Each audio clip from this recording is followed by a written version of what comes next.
After drilling down to 1,500 meters, the workers at the site suddenly noticed something was off. Not only was there a large amount of white smoke rising from the ground, but there was also a very unpleasant and irritating odor in the air. Some thought they had hit a layer of methane in the rock, and now they had to stop the exploration work immediately. However, the female boss ordered her subordinates to start the machine again. But this time, as soon as they started working, a terrifying scream came from underground. Left with no choice, the female boss had to immediately suspend the drilling operation. When they pulled the drill bit out from the bottom, they found a piece of bloody flesh stuck to it. The professor carefully took off a small piece and discovered that this substance was not the tissue of any known creature. To figure out what they had dug up, they immediately excavated the soil around the drill bit. But this time, after digging for less than a minute, a wrapped corpse appeared underground, emitting an extremely foul stench. Just as everyone was trying to figure out what it was, the next second, the wrapped corpse struggled out. He stretched out a hand, shouting loudly, and spoke a strange language that no one could understand. At first, they thought this person had been buried alive underground by someone else. However, just as they were about to ask about his background,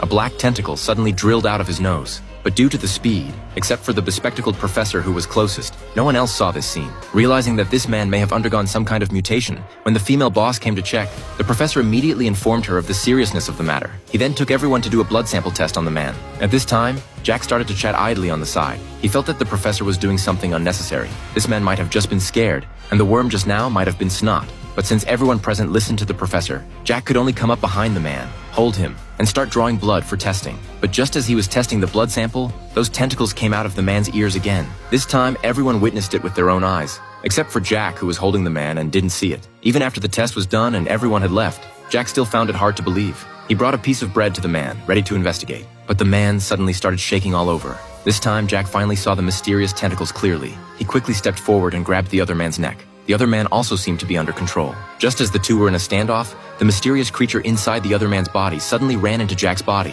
When he came to his senses and looked, the man from just now had turned into a dried-up corpse. It was obviously due to the transfer of the creature inside him. Soon, the results of the professor's blood sample test came out. It turned out that there was indeed a parasitic species inside the mysterious man's body, and this species also had the ability to prolong life. This also explained how the mysterious man was able to survive in the soil until now. Everyone was very shocked by this because it was a discovery worthy of the world's attention. The name of this very exciting suspense movie is Hellhole. Hell